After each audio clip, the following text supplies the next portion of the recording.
We are so thrilled to be partnering with Hinge. Hinge is the dating app designed to be deleted. As you all know, I'm a huge Hinge advocate as I met my partner of almost 3 years on the app. Even before meeting him, Hinge was always my go-to app because I met more relationship-minded people here and had some great dates. Clearly, I haven't been on the app for a little while, but I re-downloaded it to check out some of the new features. One that stood out to me was the voice prompt, my best friend's take on why you should date me, where your friend can hype you up. Not only does this make the profile creation less daunting, but it's not always easy to see your own green flags. So to test it out, I asked Yue some fun prompts to get her take on what I could put if I was dating again. So the first one, how long have we known each other? What was your first impression of me and how has that changed? Julie and I have known each other for almost 10 years. My first impression of Julie was that she's very social, but I've learned that she has a lot more depth to her beyond the social butterfly that she is. My next prompt, what do you think are my green flags? I would say she's deeply loyal. She believes in love, curious mindset, and she is fearlessly ambitious. And then last but not least, what kind of friend am I? Julie is the kind of friend who will always have your back, no matter what. Damn, that feels nice to hear. So download Hinge and try voice prompts today. Then find someone worth deleting the app for. Hi, I'm Yue Xu. And I'm Julie Kraftchick. We're active daters turned dating sociologists. Here to dive into everything modern dating and relationships. Welcome to the DATEABLE podcast. Hello, everyone. Welcome back to post-Thanksgiving madness here at DATEABLE. How full are you, Julie? Still full. I feel like I was gone forever, even though it was a week. I was back in Boston for the holidays. That's a long time. Yeah, I think like when you're not in your own bed, it does feel like a bit, right? But it was nice. How was your holidays? It was very non-eventful. I went to a brunch with my parents on Thanksgiving, but at brunch, we went to brunch at 10:45 a.m., by the way. Okay, on Thanksgiving Day. The people that sat next to us were on a first date. On Thanksgiving? Isn't that awkward? I mean, I guess like if you're home for the holiday, I mean, you have nothing to do, I heard their whole story. They're coworkers exploring a possible romantic connection. And the guy was so awkward, he gave her his whole STI results. What? Like, he's like, I get tested for chlamydia on a quarterly basis. And she's like, why? Why do you need to do that? That's awkward. I could just picture this Thanksgiving, like Yue's parents are there trying to have like a nice meal. Yes. And then Yue's ear is like in the conversation of the people next to them. Well, he was so loud. My dad's like, what's chlamydia? Oh, like, my boy. God. Oh, boy. Oh, boy. Ask Google, Dad. Oh, my God. Okay, your whole family was eavesdropping because they were that much. That's crazy. Well, they were facing towards us, and he was so awkward and loud. And I just like I couldn't believe that they were spending their first date as coworkers exploring a possible romantic connection on Thanksgiving morning. Yeah, I mean, I guess like I was thinking like maybe they'd gone home, but they probably were just like didn't go back home. Like they stayed behind. But still, I don't know. I feel like even like brunch, it's just a very interesting first date. The whole thing very about interesting. It. Yeah. Yes. Well, and he kept saying like, let's get whatever you want because I'm paying. But I'm paying, by the way. That's weird. I'm paying you. I'm so intrigued by them. I want to find out more. I think like the best pastime is just listening to first dates because you can tell. Oh, it's the best. It's always so awkward. It never feels like the right dynamic of just people that are comfortable with each other. Ever. I love it. Yeah, I know. Do you ever talk about chlamydia on a first date? Nope. And that definitely did not come up at my Thanksgiving table. That's for sure. Like, bro, we're trying to eat some turkey. Leave the chlamydia conversation off the table, please. I love it. Yeah. No, my Thanksgiving was definitely a very busy household. Like we had my brother, sister-in-law, and niece. My niece. I'll give a shout out to my sister-in-law because I know she listens to every Dateable episode. She's such a good fan. Does she still? Oh yeah, she has time. She loves it. She goes for a walk. Listen, she's our number one. But my niece is just so cute. I love her so much, and she is such a performer. And maybe one day she'll be a future Dateable host. Oh yes, take it over as we for pass us. The legacy. I mean, by the time if that was to happen, we'd probably be pretty freaking old by then. So I hope we're not like talking about ghosting. We're like 80. There'll be whole new words by then. But yeah, they died. Yeah.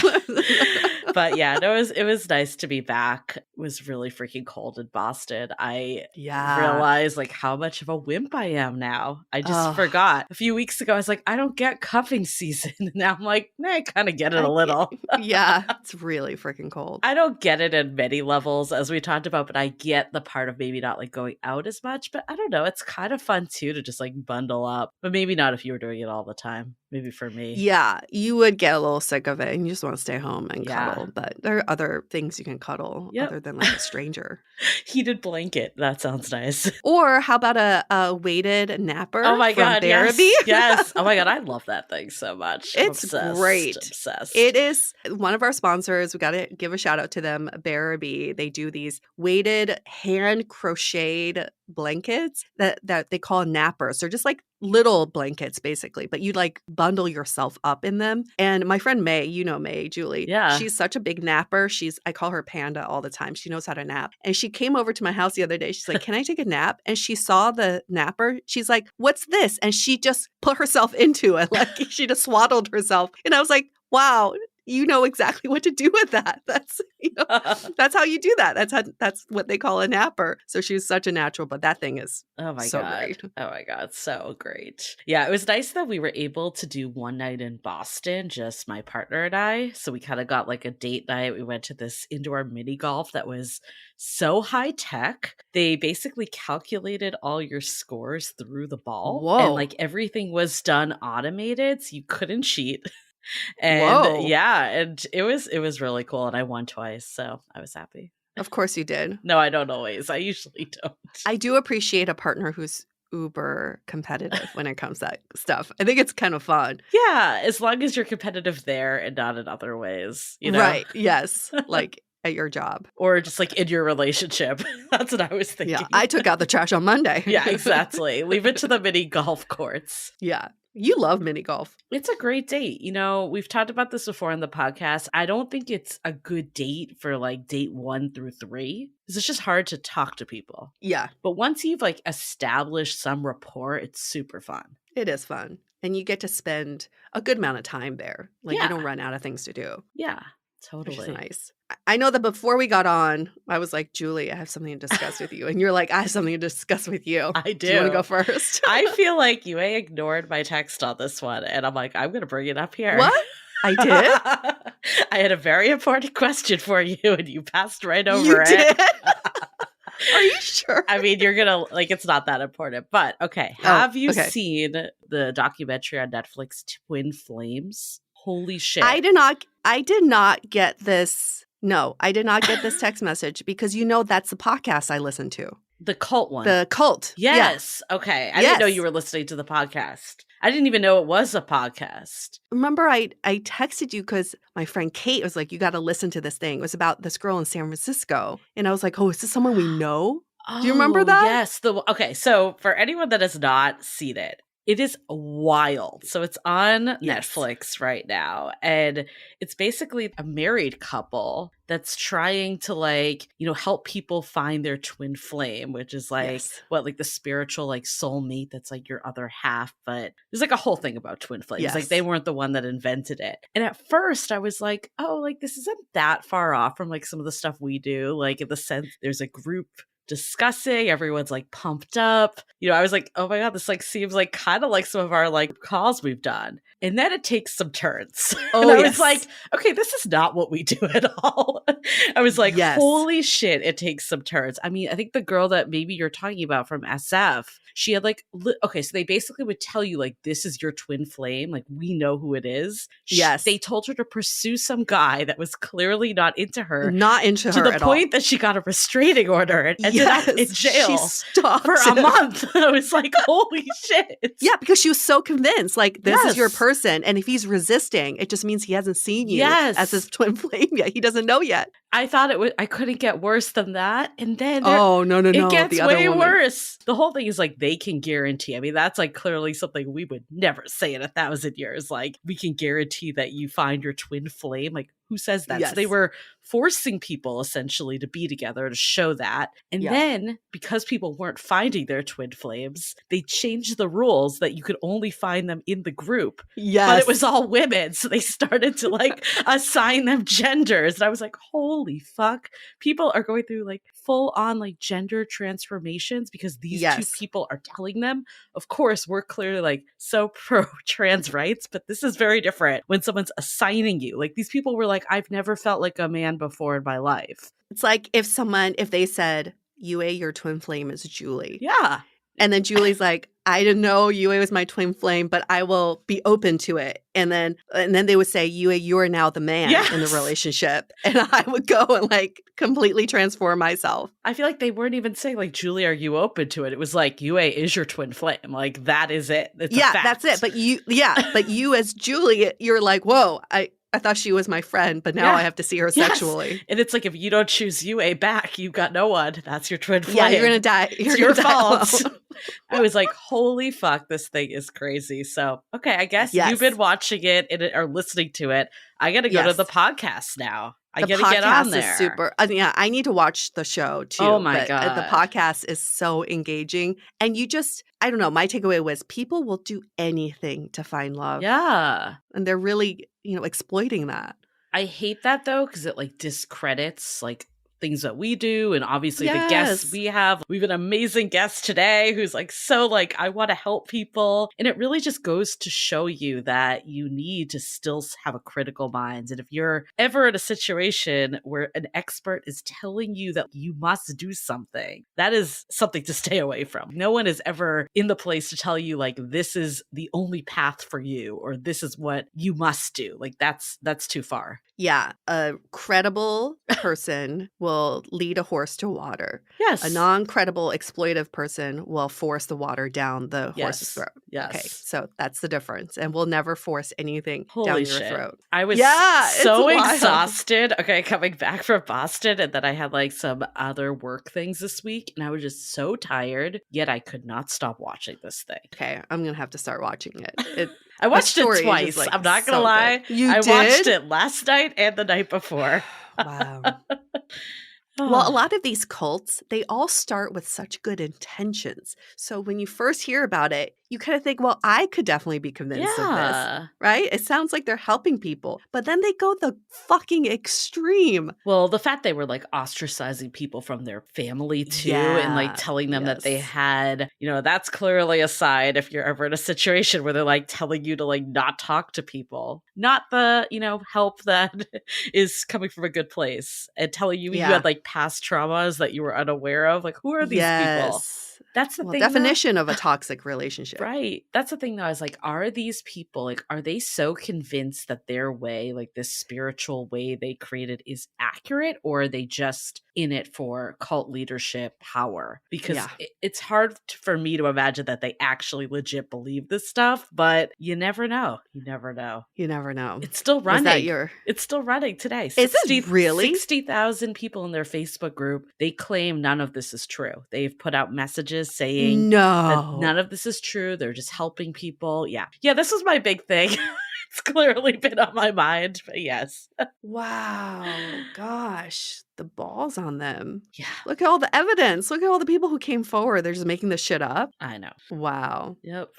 Okay, mine's less intense, but I was equally as amused, Julie. Have you heard of these venue promotion scams through dating apps? No. Okay, I heard this on the radio, like an old fogey that I am, but apparently it was a trend on TikTok. This woman got stood up on a dinner date. She went to the restaurant the guy picked. The guy didn't show up. And so she came back and posted it on TikTok, how she got stood up on this date, even though he picked the restaurant, and she ended up just staying at the restaurant because she was hungry. And then other women came forward and said they had the exact same experience with the exact same restaurant. That's fucked. So they did a little bit digging and found this is pretty prevalent on dating apps where these restaurant venues, it's called venue promotion scams, they would create bots on dating apps to lure daters to their restaurants, stand them up so that they would then feel trapped and then eat there and patronize establishment. Again, exploiting vulnerable people. All of this. It's been going on for over a decade, Julie. Wow. This is like not a new scam, but they're just now discovering it. That's messed wild. up. That's messed That's up. wild. And also, the discussion is like, if someone asks you out on a date and they pick a specific place, would that raise a red flag for you? No, absolutely No. not. No. I would actually be impressed. Like, Yeah. great. Well, clearly we can't go into everything with like a skeptical mindset, but it is good to know these things are happening. And then if things start to not feel right to you, maybe there is a little more going on with all the scammers. I mean, that's my only fear with all this stuff is it like makes people just so skeptical of everything. I know. But if they're using bots, chances are these conversations were not that great. Probably. Right? That's what it comes down to. It's like you need to know yourself. No wonder dating brings all sorts of trauma. I'm going to bring it back to our episode this week. Thank you. So much that can come from all of this. But yeah, like we're talking about with our guest today, I'm going to bring it back with our guest today, Andre. Like he is a coach that helps people like work through their past traumas. But he's not telling people what those traumas are. Like they're going to him. Like that's the difference. And I think that's what we need to remember is like, so we're not saying like don't get help from outside people. Clearly there's so much benefit. Like there's a reason why we do this podcast to get messages every week of just like how it helps people. So I don't want to like discourage helpers out there. Yeah. And Andre specifically helps people with their previous sexual trauma. And he discovered this gift of his at a very young age. And we were very curious. What does this line of work look like? Yeah. How do you work with clients one-on-one on their sexual trauma? So I'm pretty sure if you've never talked to a coach in this industry before, your mind's going to be blown by what is involved. Like, we're not going to give the exact details, but this came through someone that Yue knew. Like, this isn't just like a random person we found on the internet. Like, you had someone share with you, like, this is someone that's greatly helped me. And we were very intrigued by that. Yeah. Yeah. Well, this is such a great conversation. I think even like we talk about it today, it's like when we hear sexual trauma, we think of like the big T trauma, but this discussion really goes into everything, you know, from someone not wanting to date you in middle school to like your parents getting divorced. Like there's all sorts of trauma that I think I'm very hesitant to even use the word trauma, but I think it does impact us saying like, oh, it's not that big a deal. Like that's what's suppressing some of this stuff too. Yep. And so we hope this conversation encourages you to, one, understand this industry a little bit better, but two, to like have the empathy for yourself to understand like maybe there are some traumas that you haven't faced or saw as trauma that now you can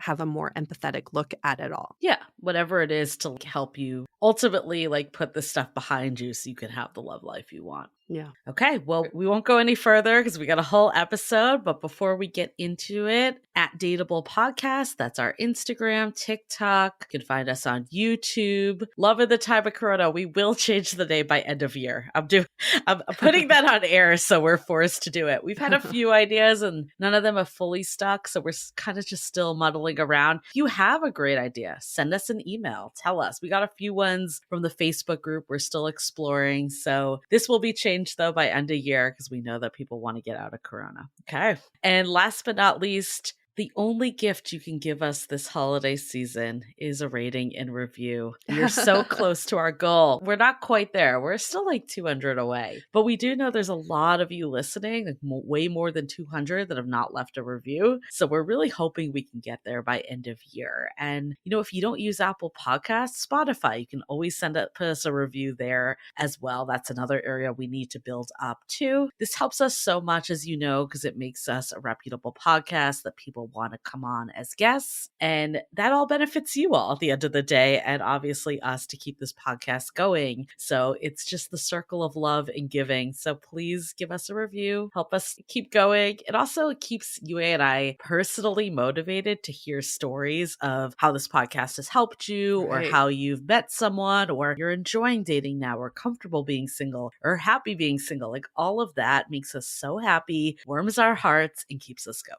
Okay, well, before we get into it with Andre, let's hear a message from our sponsors. This episode is sponsored by BetterHelp. My healing journey has had a lot of ups and downs the last few months, and there were moments where I felt stuck. For example, I knew it would be good for me to socialize and meet new people, but something was getting in my way. Therapy helped me figure out what was holding me back so I can work for myself, not against myself. Through talking to a licensed therapist, I was able to understand my fears, especially around trust in people. My therapist validated my feelings, but also helped me figure out a plan to get back into the social scene. If you're thinking of starting therapy, give BetterHelp a try. It's entirely online, designed to be convenient, flexible, and suited to your schedule. Just fill out a brief questionnaire to get matched with a licensed therapist and switch therapists anytime for no additional charge. Make your brain your friend with BetterHelp. Visit betterhelp.com/dateable today to get 10% off your first month. That's BetterHelp,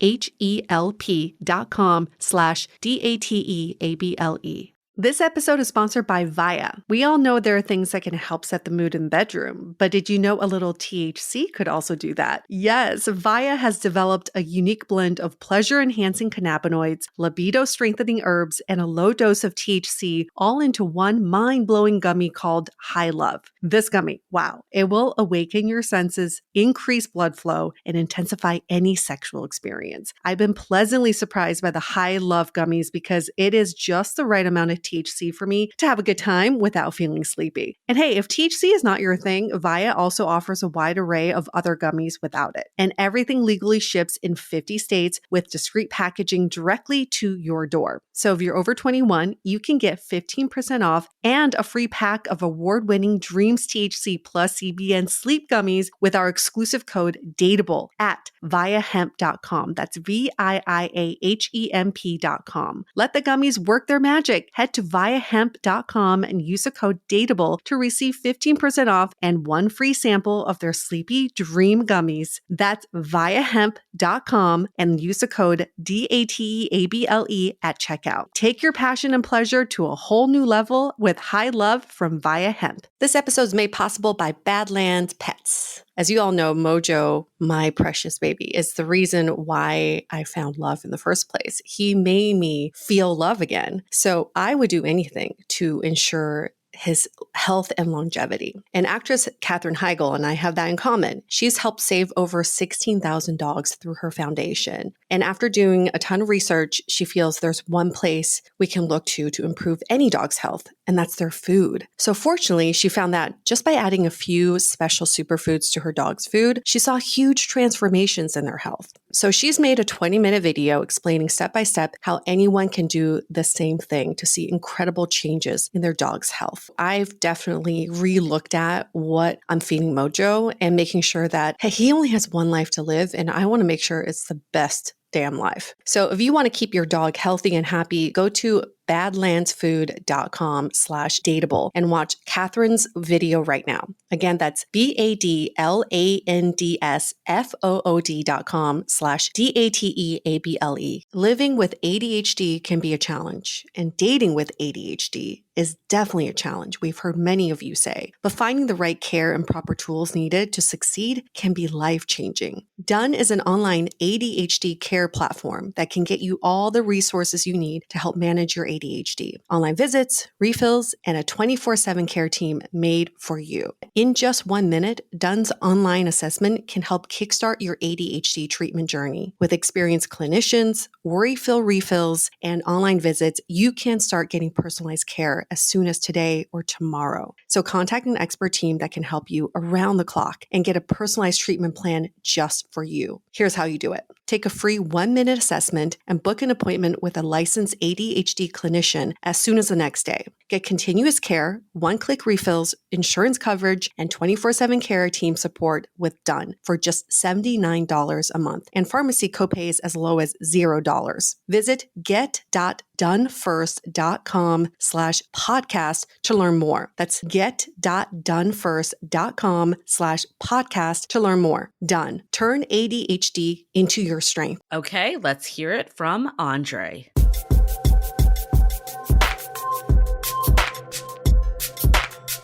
Sex, intimacy, and all of that comes with sex and intimacy are so important to the way we relate to others and connect with others, partners in dating.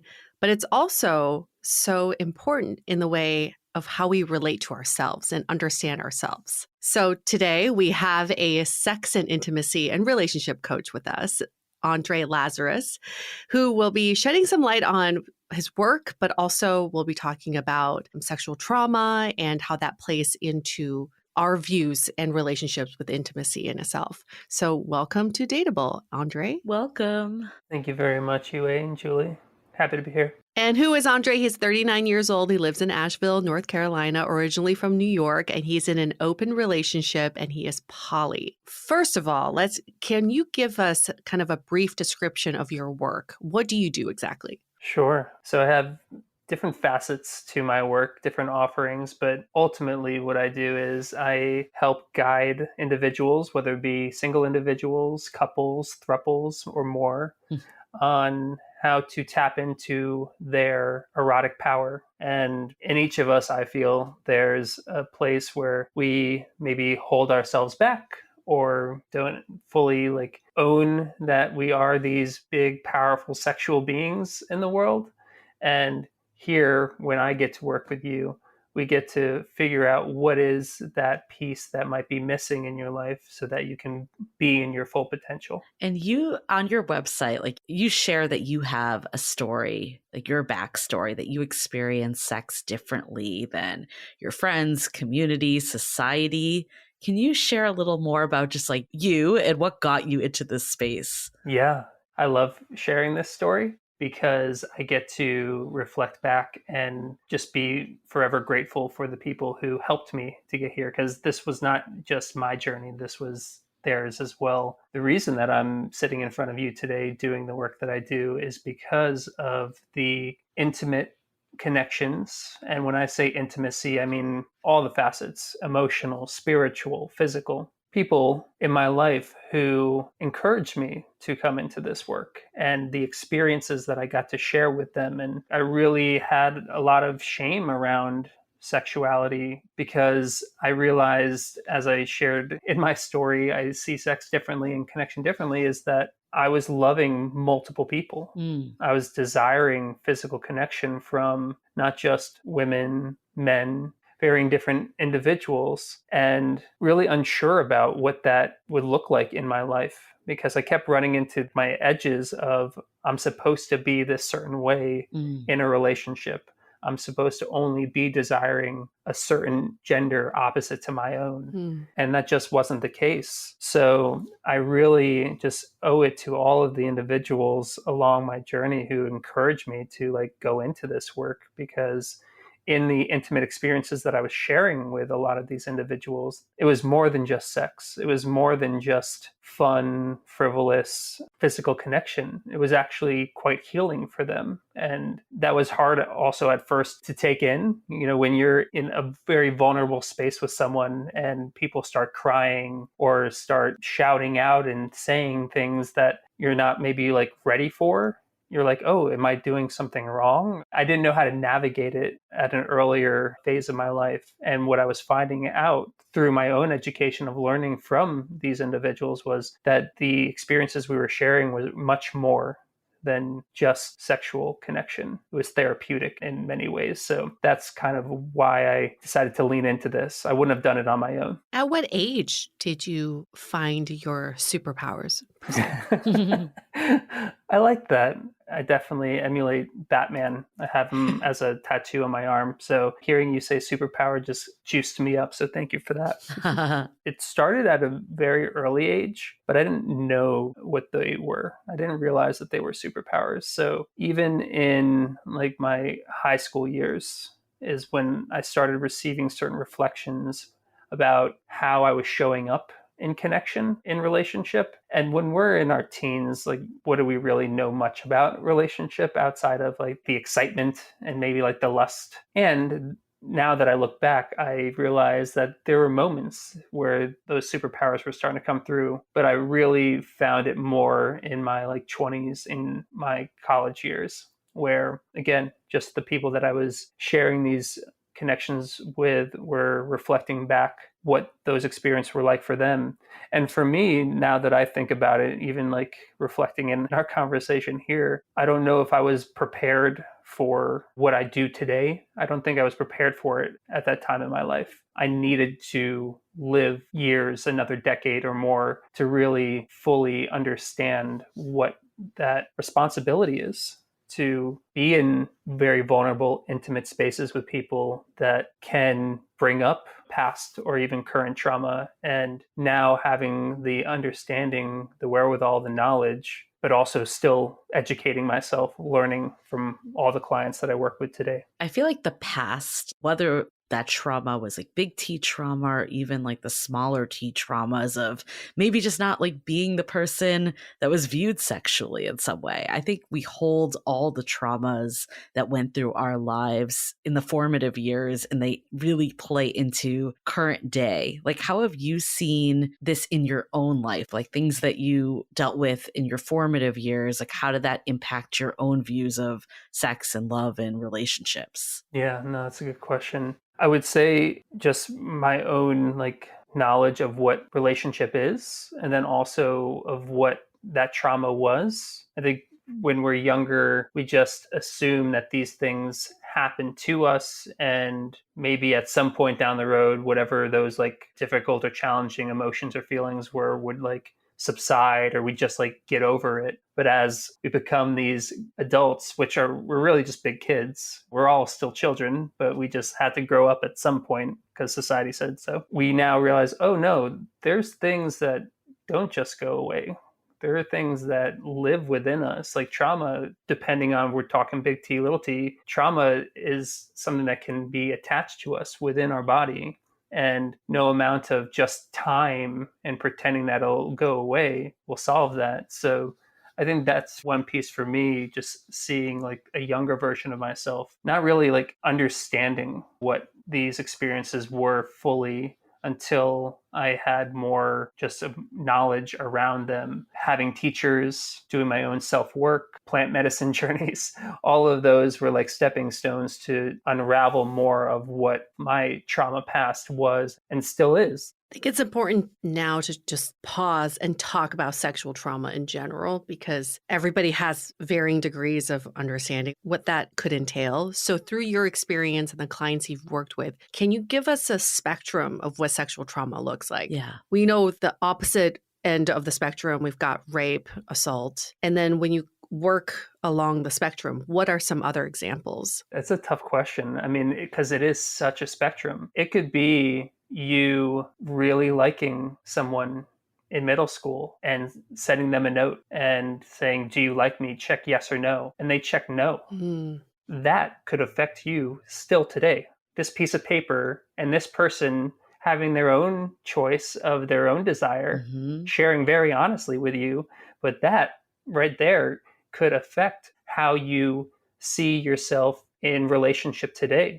The insecurity around what you carry into, oh, I can't send another note because if I do, then someone's going to reject me. That could be a traumatic experience. So the spectrum is very wide. It doesn't have to be rape, sexual assault, domestic violence.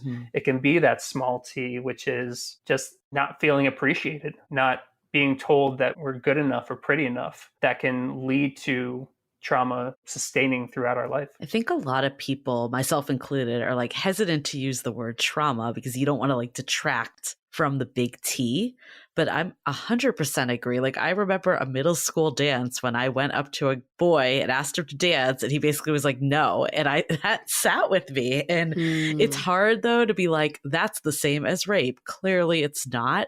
So how do people start to, one, accept that they had these small T traumas? Is there another name for them they can give? Or how do you start to own that you actually had these experiences so you can rectify them in the future? Yeah, another great question. Well, first, thank you for sharing about that experience. You're not alone. I definitely have asked people to dance and been rejected. I've told people I liked them and wanted to be their boyfriend and was told, no, I don't like you. And that's a hard thing, especially when we're these young, impressionable beings to receive. So how do we understand that? How do we make sense of that all and that not stay with us in a way where we're afraid to ask the next person to dance? Right. And the way that I see it is first, how much do you love yourself? What is it about you and how you're showing up in the world that is fulfilling and you feel just joyful in the way that you're waking up and bringing your energy to people? Because that's where I feel like it really starts. When we start to rely on these exterior elements or even people in life to like validate our experience, then that's where I feel like we start to like lose that connection to ourselves. And it doesn't mean you have to love yourself all the time. We're human beings, we're fallible, we make mistakes. But when we can understand that any other person in our life is just an extension and not a necessity, that we standing alone can be enough, then we have more capacity for those moments of rejection to be like, okay, that was a bummer, but I'm still here. I'm still awesome. They're lost, maybe. And then just leaves more room for other people that I might meet down the road. So I think it's that self-acceptance and that self-love is where it starts. From my understanding, the work that you do is very hands-on. So when you have a client who has experienced sexual trauma, can you give us an example of what you would help them work through that's different than a therapist, let's say? Yeah. First, it's the building of the understanding that they are safe in their body, that while they might not feel safe all the time, or maybe even not feel safe in their current state, that they, in fact, being present in front of me, are safe. They have their home that they can go to. And when we start with the building of the safety, that's when we can start then allowing for maybe some of the walls, some of the armor that has been put up to start to like melt away and start to strip down. But really it comes down to, when we're talking about sexual trauma, again, there's something that happened physically to this individual that is still with them. So if I'm going to be going into any experience where I'm going to be interacting with them in a physical space, it's first them understanding that who I am is not going to be a threat, or that they have choice in everything that we do from that moment when it comes to not just the physical connection, but the emotional connection as well. An example might be, I've worked with a client where we spent the first almost 5 sessions where we were on opposite sides of the room. And only when they felt comfort in moving closer, I recommended that when you feel the desire to move closer, just move a little bit. You don't have to do these big leaps. Just find that place where you feel comfort in coming just a little bit closer. And after 5 sessions, we were able to actually be sitting in front of each other, holding each other's hands. There's varying levels. There might be someone who's had like immense trauma, but might feel very comfortable being held by me in the first session. That's why I go back to the safety of that person in their own body and understanding that whatever trauma that had taken place before, in their current present where we are in this moment, will not take place again. And I know you mentioned like the range of trauma is massive. So with your clients, like what kind of range are people coming to you with? And like, how do you tailor that? Obviously, some of it you just said was around safety, but I'm assuming like someone that has the trauma of maybe not having enough sexual experience and unsure what to do versus someone that's like a domestic abuse or a rape survivor is going to be very different. Like, how do you handle that spectrum? It's a co-creative experience. There's nothing that I can handle alone. And that's why I consider myself more of a guide. We are ultimately responsible for our own healing. So when I'm with someone and we are creating the relationship, because that's what I'm doing with the clients that I'm working with, I'm creating a relationship with them. It's understanding where the current boundaries are, where are the limits. Do you feel okay like being touched on your shoulder? And before me touching them, asking. I often see like someone might give someone a hug, or they might like, hold their hand and say, is this okay? For many people that might be completely fine, but some people want to have their voice heard before that action takes place. So it really does vary. It's very dependent on the individual and their comfort level. But ultimately, there is a reason that they came to me, and there's a reason that we're here. And it's to work towards a goal, to work towards an outcome. And that might take years. That might happen in a single session. You just never know. It really depends. And what does that look like? And excuse my ignorance in this question, but how far do you go with your clients? I'll say that I will go as far as the client feels comfortable going. And that can be in a very physical, connected, erotic, sensual place. And with that, we make sure that there is very clear understanding of where that comfort level is before we go there. So it's a physical experience. There's plenty of arenas and avenues for talk therapy, and talk therapy I feel is very beneficial for many people. And there's a place that talk therapy cannot go. And that's where myself and other practitioners who feel confident and also comfortable going into physical spaces has that extra added benefit, because with trauma, specifically, we're talking about sexual trauma living in the body, being able to sometimes go back into that trauma, being able to maybe even relive that, but knowing that now you have a voice to say no.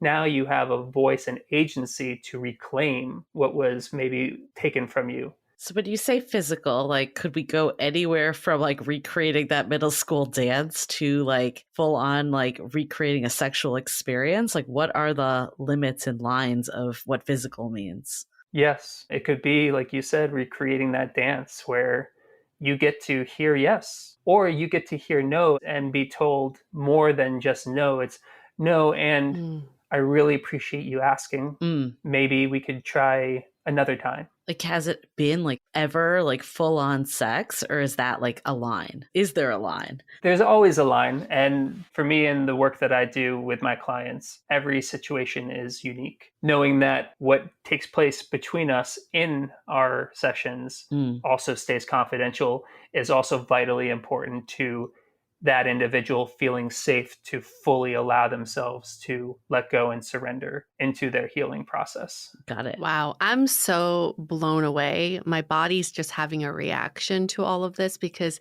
my question back to you, Andre, is how do you do the work that you do and it's so physical, hands-on, and not absorb other people's trauma into your body? I feel like that's where my body's being pulled right now. I think this is where I feel that I'm uniquely set up to do this work, because I've experienced my own sexual trauma, because I've also experienced my own other varying forms of trauma, PTSD from being deployed in a war zone and my own life upbringings, that I have done a lot of really deep and challenging work, not only for myself, but for the individuals that come to me, to be able to know that they're held in a way that maybe not everyone can. I mean, I'm 5'10", and the chances of me like being a pro basketball player are very slim, but there are people that are designed for that work. I feel it's the same for this work as well. And it really also comes down to how I take care of myself, making sure that I'm showing up with integrity, making sure that I'm have my own rituals of, you mentioned like that trauma not like holding on to me, like decording rituals, so that once I've worked with someone, I'm not carrying that back home to my partner, to lovers, to clients I'm going to be working with in the future. And there's no exact science to it all. And there's definitely times where I'm working with someone and that particular experience was a lot more challenging, than previous. And allowing myself that human experience of the emotionality that took place. So it can be a challenging thing to navigate, and I can do it. And it's something that I've been able to do for many years. And I just feel fortunate and grateful that people feel safe enough and trust me to take them into these spaces. I think this whole concept, I've had a couple conversations with friends, ironically, about this topic in the last week. So it's interesting that we're now talking to you about this. And we were talking about how like sometimes trauma can show up that's not even sexual.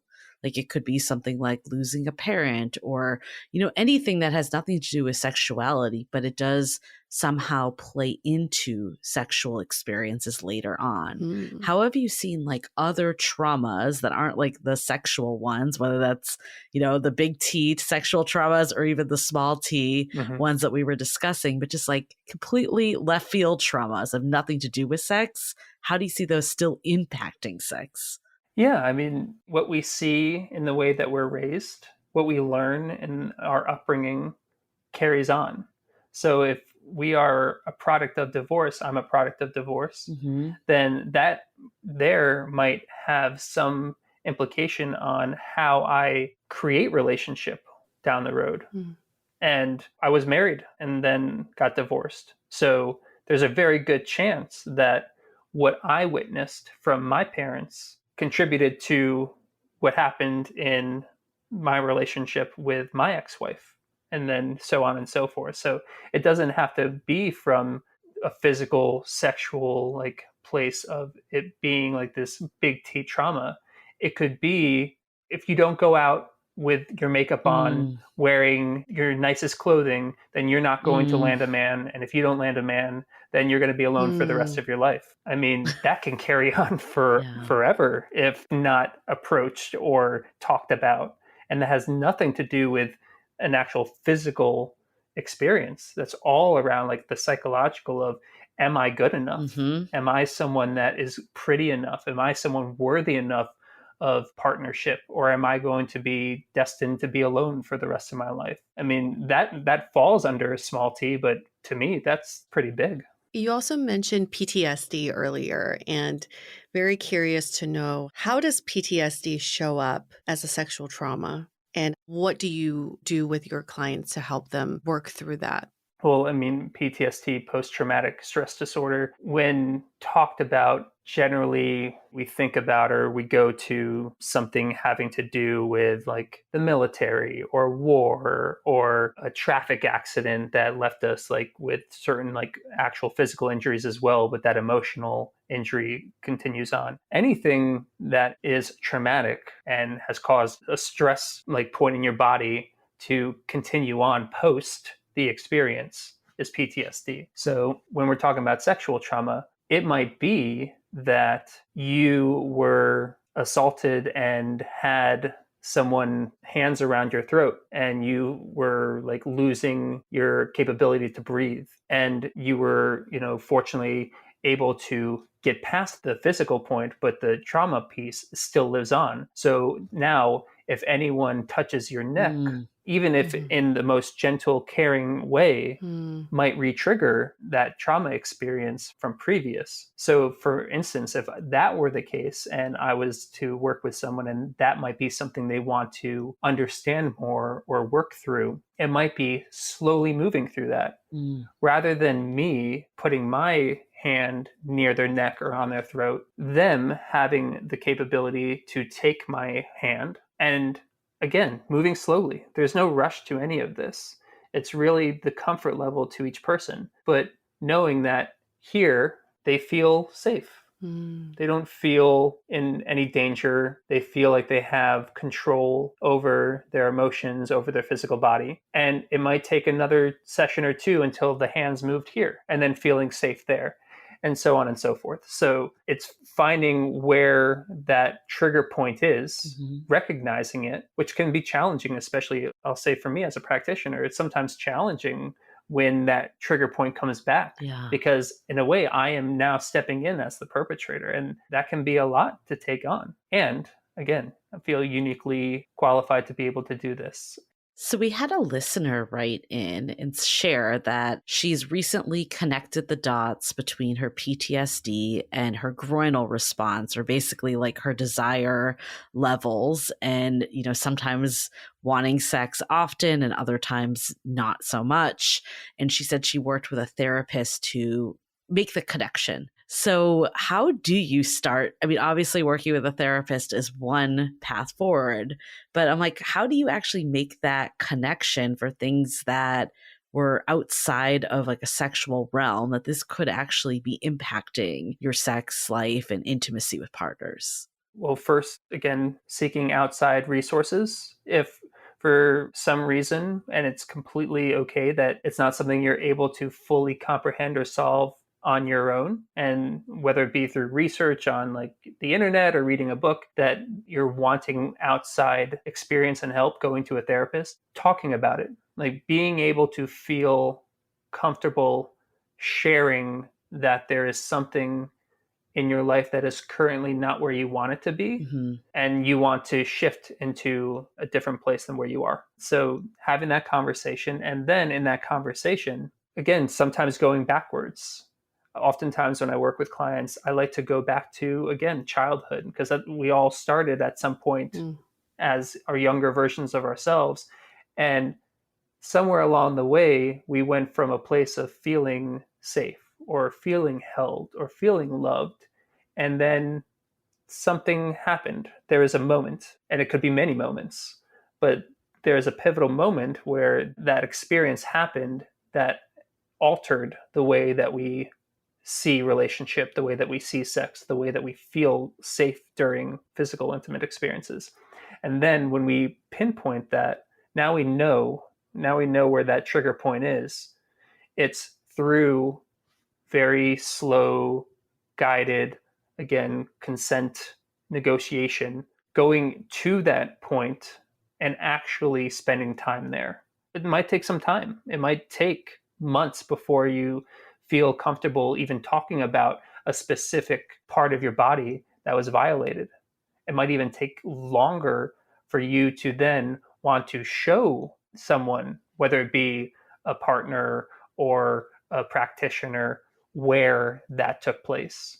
And then even further, when you feel comfort in being able to go to that place physically with someone, knowing again that you're safe in that experience or safer in that experience, you can now reclaim maybe that loss of power that you felt. Can you also just go a little deeper on what groinal response means? Because when we had this person write in and I saw the two words, I was like, oh, that's what I was experiencing after my last relationship ended due to infidelity. For those first 2 months, every time I thought about him with these other women, I was like turned on. Interesting. Like I had a groinal response to that visual, and I didn't understand why I was getting sexual pleasure from something that was making me so angry.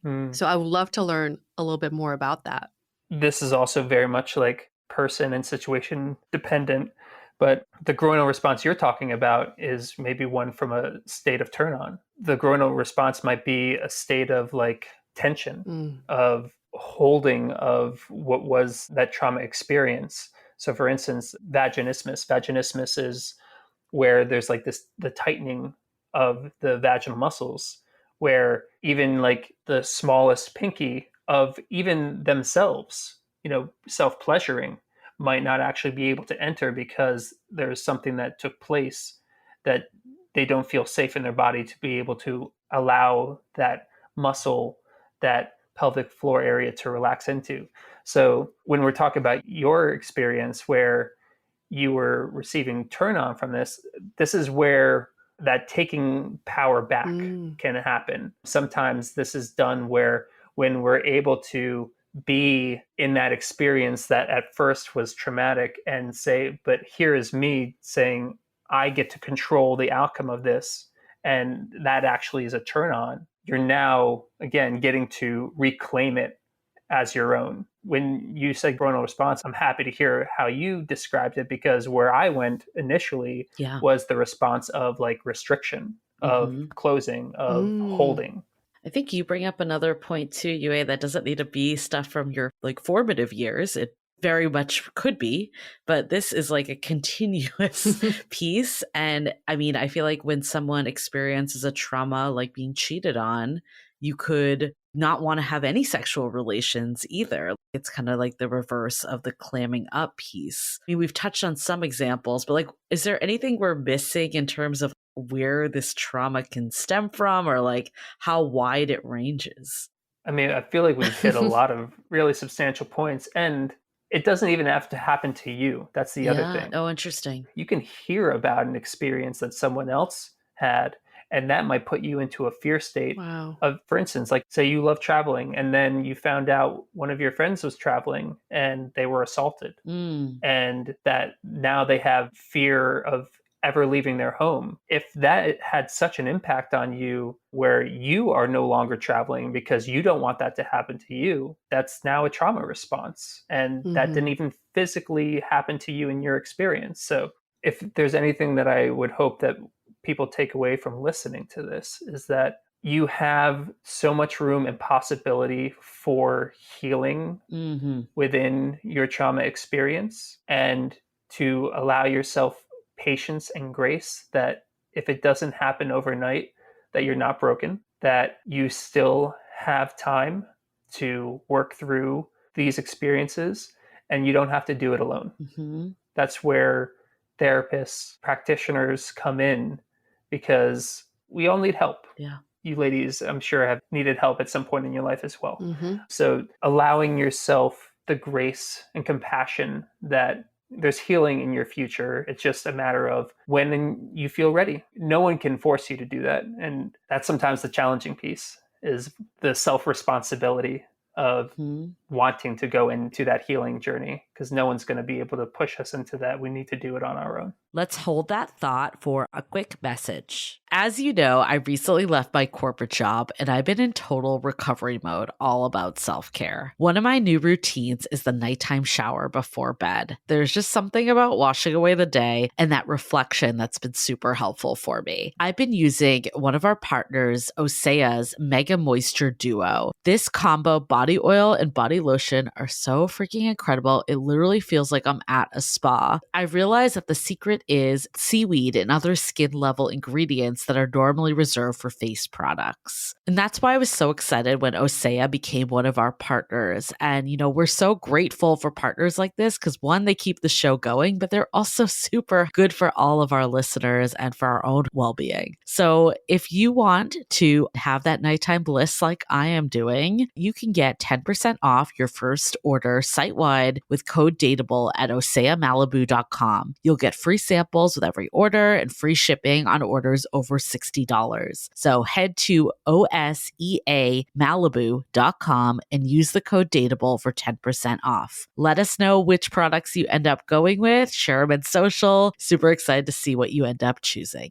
It's all about taking back the control and being empowered. Sometimes I think in sex, we feel like we're giving up the control to the other person. Like we're just following along and just going along for the ride. And this work that you do goes beyond sexual trauma. I think it's just overall how we look at sex as a society is problematic, that we don't think we have the power sometimes. When you think about communities like BDSM and kink communities, do you think that those are good ways to kind of open up our views on sex? And, you know, if someone's not ready for one-on-one work with you, do you think that's a good entry point? Short answer is yes, I do. And with anything, it's important that we do our due diligence, that we do our research, that we ask ourselves the question of, why are we going into these spaces? What do we want to experience? Making sure we're having very clear, guided, consensual conversations with individuals that we might be going into these spaces with. But the realm of BDSM, it's one that I feel very comfortable in, that I enjoy in my personal life, but I also will go in with clients as well. And when we get to relive or be in that experience that might have been traumatic, but now from a place of taking that control back and having that power, being empowered, we have now been able to reclaim it. And that's where BDSM is a great space. So this is just a quick example. You might have immense trauma from being spanked with a hanger when you were younger.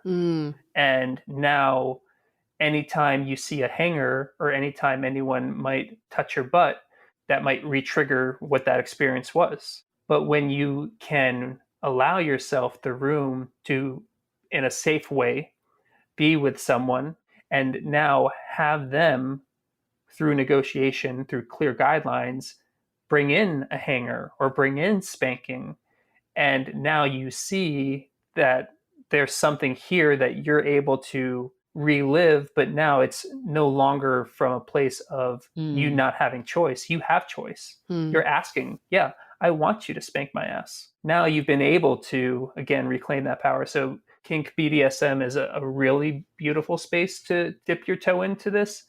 And I also want to be very clear that it's a very large and nebulous space, and Hmm. making sure you're going to people who have the requisite knowledge, the experience, making sure you're asking the right questions. Go with a friend to a munch, which is basically like a kink meetup. Go to a dungeon or a party where you have outlets where you know that if you want to leave at any time, you can. Mhm. And if you want to stay and just watch or ask questions, you have that space too. I would say in the open relationship community, as well as the BDSM community, these are some of the most well intentioned communities when it comes to like communication, consent, Yeah. because you have to be, because if you're not, you will be kicked out in 2 seconds. I can't say I see that all the time in other forms of connection, even, we talk about more traditional relationship dynamics. Hmm. So, yes, that's the longer answer. I mean, I totally see the Hmm. logic of that because repressing things doesn't help. So it's like, how do you reframe it with this? My question for you, though, is there ever a case it goes too far and it compounds the trauma instead of Yeah. fixing it? Yes. And that's why I say it's really important that you are with knowledgeable individuals, people who have experience, people who have not just researched this, but actually lived it. I will not go into a space, or I will not provide a certain experience to someone that I have not at least tested on myself or with someone else that I feel safe and comfortable going into that with. There are people that have come to me that have wanted to experience elements that are outside of my knowledge base, and I will admit that. Mm-hmm. And it's okay to admit that you don't know everything, that you don't also feel comfortable. A lot of this is around also boundaries. I know we've probably only said it a couple times, but realizing your own boundaries is very essential to your healing journey. You can definitely re-trigger trauma points and make things worse if it's not being held in a safe and consensual way. So that's why I will reiterate Yeah. to make sure that you are asking the right questions. And then if you have even more questions, don't feel like you have to rush into anything. Like, you have time as well to learn.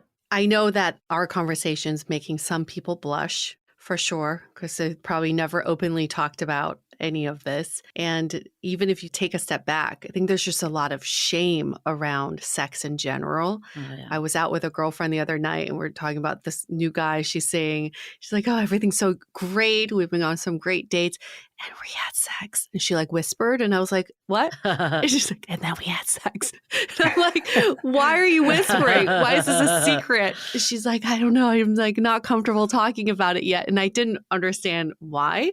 So what are some ways, if people still feel a lot of shame around sex and talking about sex and even the act of sex, what are some baby steps that people can take to start removing those barriers? Yeah, I think the first baby step is realizing that we are all sexual beings. Mm-hmm. Somewhere along the way, we were shamed for our desires. We were told that having certain wants or turn ons were wrong or sinful, or loving a certain gender that might not be societal norm was like blasphemy. And also, we are people that are educated through the years, and when we're not receiving certain education in certain facets, we're not going to have the requisite knowledge to be able to fully understand that particular subject matter. I don't know what it was like for you both, but I think my sex education was maybe like a 2 hour Yeah. video of here's Tim and here's Betty, and they really like each other, And then and don't get pregnant. but they should Yeah. probably wait until marriage. Yeah, that's what we're taught. Yeah. We're not taught that we're deserving of pleasure. We're not taught that emotions and connection in sex is just as important as the overall goal, societal goal of like getting pregnant and then having a baby and then the white picket fence. So it makes sense that your friend and other people don't sit around a dinner table and talk about orgasms or talk about some really raunchy sex. It feel comfortable. Like my dream, because this is what I do, and sometimes, it makes people uncomfortable. And when I find out that it does, I know that I can then tailor what I'm talking about. But I speak about sex as if it's just another day. And when we can start to like do that as a collective and make it not this shameful thing or this thing that we only talk about with friends or this thing that we only do in the privacy of our own bedroom, will diminish some of the feelings of shame. If you want to like really see how human beings can just be their full, free, uninhibited selves, go to a play party.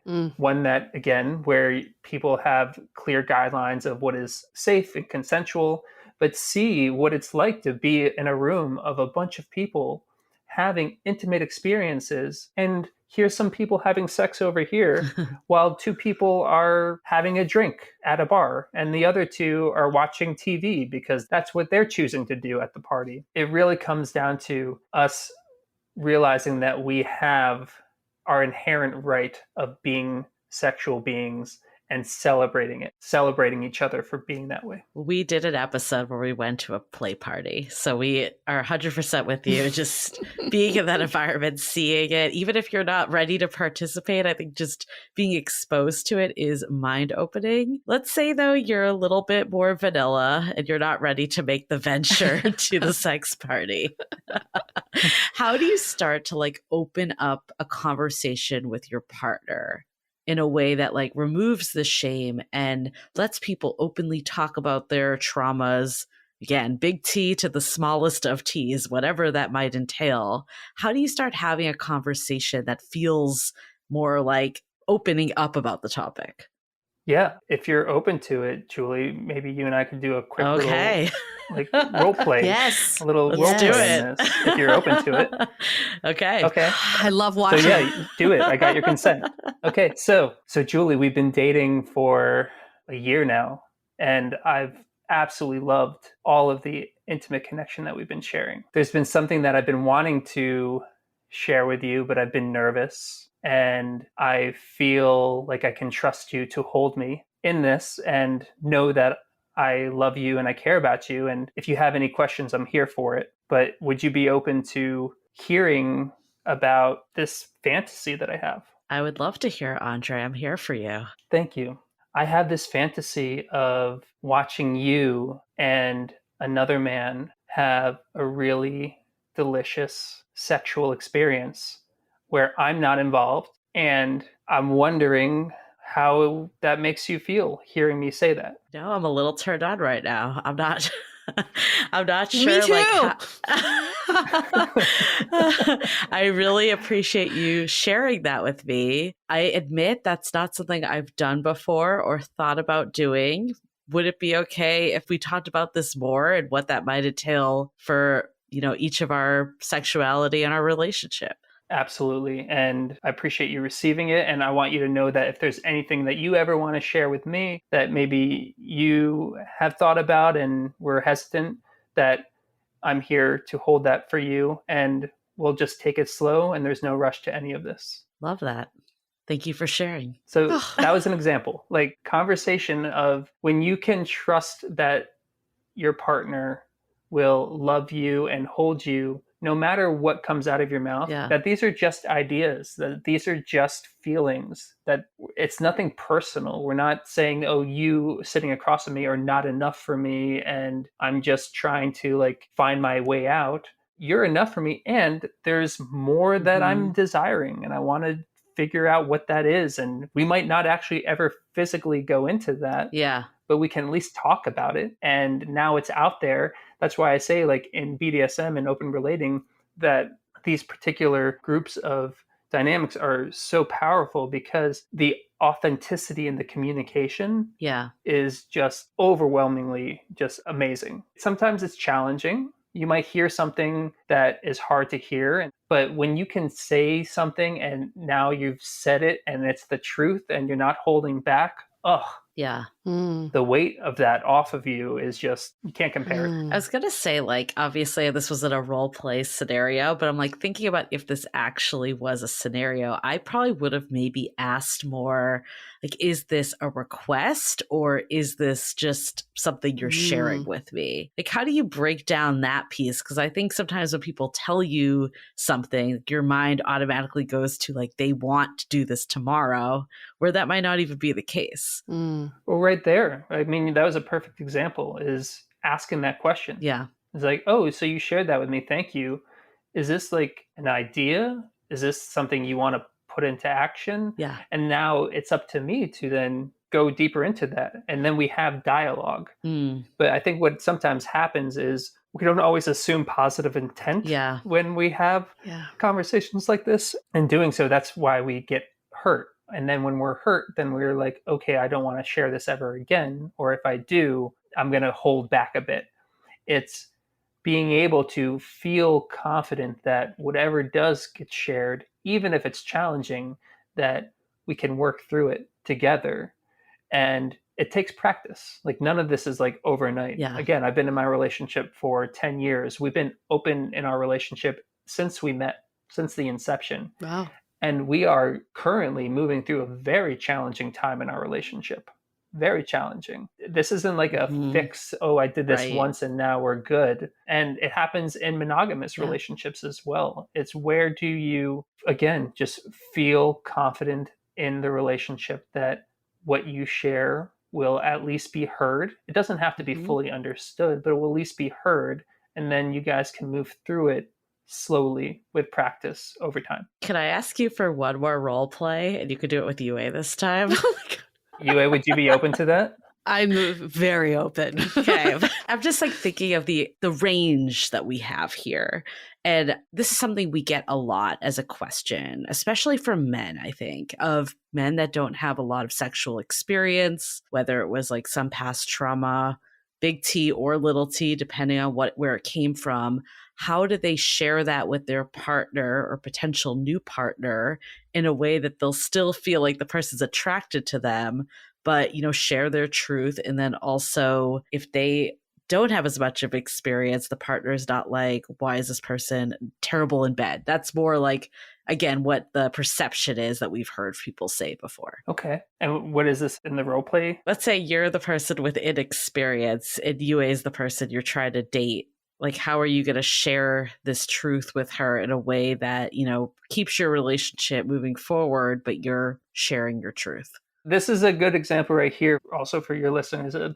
I checked in with Yue where Julie brought in an idea. She was excited about it. She's like, hey, I'd like you to do this with Yue. Yeah. I could have been like, yeah, I'm in. Let's do this. But instead, I took a moment and I checked in and I asked her if she was open to it. Yeah. And she said yes. It wasn't a okay or I'm not sure. There is clear consent in that agreement. So just don't want to gloss over that. That's important that we always check in with someone to make sure that they're on board. Even if someone else says, I'm good, they'll come along with me. Check in with that person. So you, I realized the last time that we were in bed together that I came really quickly. I was really turned on and it was a powerful orgasm. And I realized that it didn't last very long. And I have some shame around that, but I want to talk with you about this because I feel like you can help me to calm myself down earlier on. And if you're open to hearing this, I feel very safe sharing it with you, but I just wanted to check in to see if you're open to receiving some feedback. Thank you for sharing that with me, Andre. To be honest, I didn't even think about that as a factor. I was very happy that you came. That makes me happy. I hope that we can move towards a relationship where it's not about timing of orgasms and judging the timing, but that we are both equally happy and feel pleasured in our sexual experience. So maybe that's something we can work towards. I love you even more than I did before. I love you too. What my feedback is, thank you. Thank you for sharing that. So when you were going down on me, I realized how much more sensitive I am on like the head of my member than I used to be. And you were going really fast. And that got me just to a point of like my explosive moment. So maybe in the future, we can try maybe moving slower. And that would allow me more time to settle into feeling your mouth on me and allowing me to last a little bit longer. I so appreciate that feedback because I've only watched porn all my life and that's what they do. They go fast and nobody's given me that feedback before. So I'm glad that you're telling me what is pleasurable to you because I don't have a penis. I wouldn't know what would make it feel good. And it's on you to tell me that. So I appreciate that. I love this. That was great. That was great. And I think like I'm giving all three of us a round of applause on that one. I think for our listeners too, like if you're not as eloquent as maybe I will say Andre and Yue were from listening, that's okay too. I think we don't need to be buttoned up to have this conversation. Yes. What I like about it though is it's just opening things up in a way that's transparent, it's sharing, it's hopefully bringing you closer to your partner.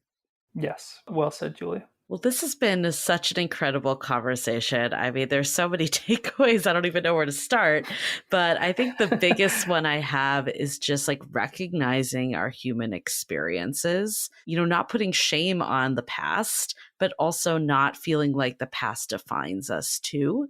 So what are ways that we can leverage what may have happened? I'm hoping that like this is triggering just a lot for people, not in the sense that there's something wrong with you if you have like past trauma, but more of just accepting that that's part of the human experience, that we all have our traumas and past cuts and wounds that impact the way we date and are intimate today and have sex and all the ways it shows up. So just giving yourself grace, like it sounds so cheesy, but this like loving your inner child bit, like I think there is something there of just like going back to that time, whether you go to the full extreme of working with someone like Andre to like recreate that middle school dance, or even just telling yourself like, okay, that was middle school, like that was an unfortunate situation that happened, but look how far I've come today.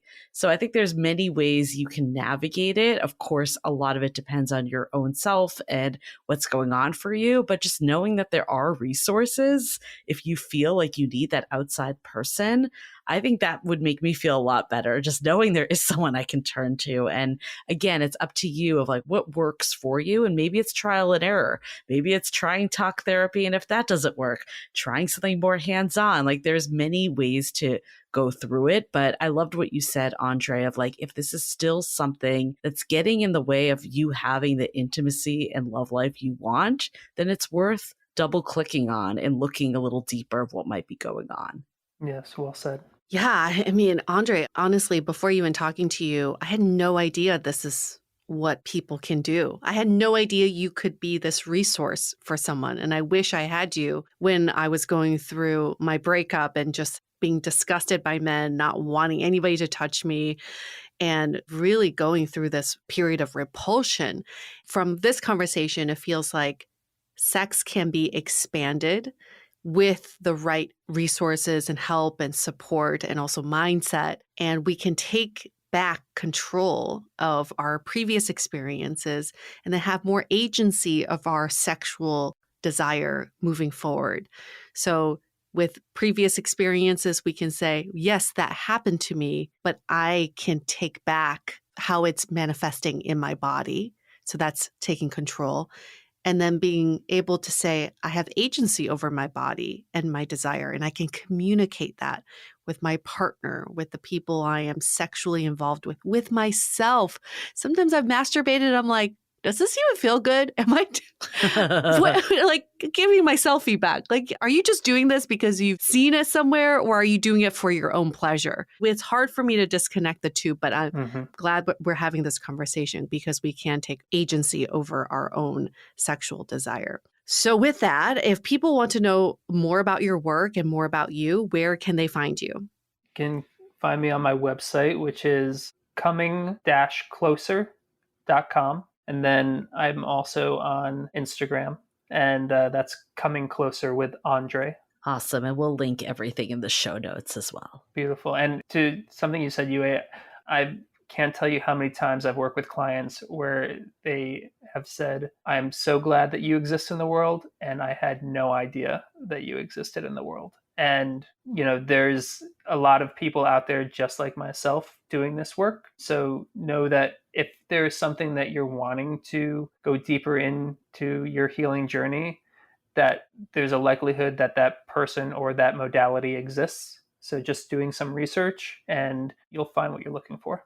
Well, thank you so much, Andre, for being here. This was such a great conversation. We're really glad that you were able to join us. Thank you both. Yeah, really appreciate you and appreciate our listeners who've come along for the ride, coming closer and coming along for the ride, who maybe came already.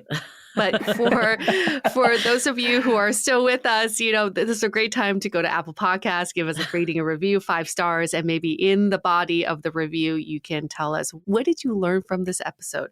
What did you learn from Andre? What did you learn about yourself? We really appreciate those love letters as well. And on that note, we're going to wrap up this episode. Stay Dateable. The Dateable podcast is part of the Frolic Media Network. Find more podcasts you'll love at frolic.media/podcasts. You can follow us on Instagram at Dateable Podcast and visit dateablepodcast.com for access to all the episodes and our premium programs. Also, make sure to subscribe today if you haven't already on Apple Podcasts, Spotify, or your favorite podcast platform, so you are the first to get all the latest episodes. And most importantly, stay dateable.